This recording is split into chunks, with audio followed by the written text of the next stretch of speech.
Hey, salut mes poulets! Je suis pas super régulier pour le moment, mais pour ma défense, j'ai une super excuse. Pas plus tard qu'hier, il m'est arrivé ça.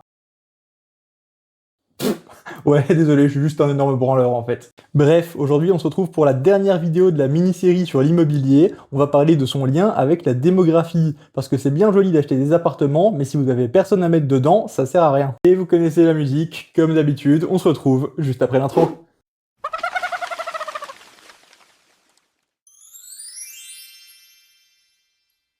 Si on regarde uniquement la courbe de la démographie en Europe, on peut avoir l'impression que ça se tasse peut-être un peu, mais que finalement tout va bien. Le problème, et je pense qu'il est bien connu, c'est qu'en Europe, la natalité est en berne.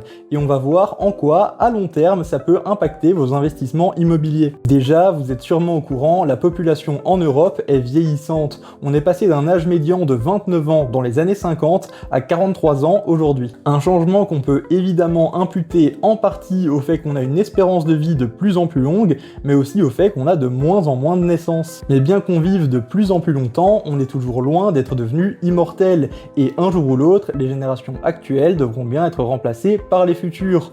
Or, avec les naissances qui sont de plus en plus faibles et la population qui est de plus en plus âgée, les projections sur la démographie donnent ça. Et ouais, d'après de nombreux experts, le pic a été atteint en 2025, et la démographie en Europe commencerait tout doucement à décliner. Alors, je vous rassure, ça va pas faire une courbe en cloche et se casser la gueule jusqu'à ce qu'il n'y ait plus personne, mais on va quand même avoir une baisse assez significative de la population chez nous. Et ça va forcément se répercuter sur les logements, puisque moins de personnes en vie, c'est moins de personnes à loger. Il faut pas oublier de prendre en compte que la natalité a un effet à retardement. Les jeunes qui naissent aujourd'hui ne vont pas acheter une maison demain matin, et donc l'impact sur la différence entre le taux de natalité et le taux de décès se fait ressentir avec un décalage dans le temps. Certains me diront peut-être que cet écart pourrait être comblé par l'immigration, mais il faut bien prendre conscience que même dans les pays d'Afrique, la natalité est en baisse. Leurs courbes sont certes moins impressionnantes que les nôtres, mais ils ont aussi de moins en moins d'enfants par personne. Ça va forcément se répercuter sur notre immigration, et de toute façon, il va falloir se faire une raison, c'est une réalité mondiale, la population est tout doucement en train de baisser. Est-ce que cette mini-série va simplement se terminer en vous disant de ne pas investir en immobilier?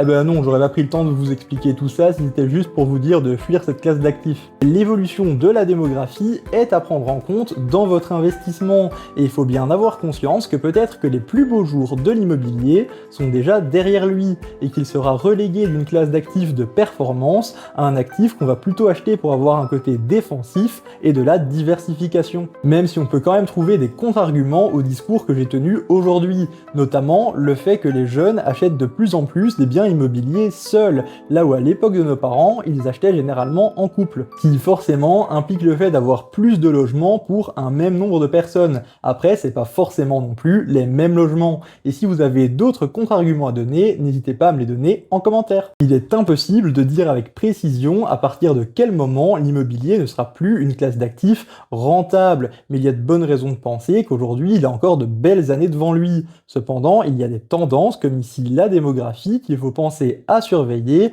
afin de décider quelle part de notre patrimoine on va investir sur cette classe d'actifs et dans quel but. Avant de conclure, je fais une petite interlude juste pour vous prévenir que je vais passer à une seule vidéo par semaine au lieu de deux. Ce sera plus simple pour moi afin de maintenir la qualité des sujets et des vidéos dans le temps.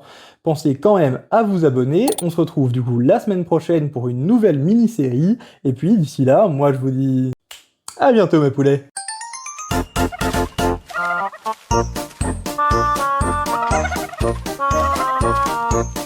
Thank you.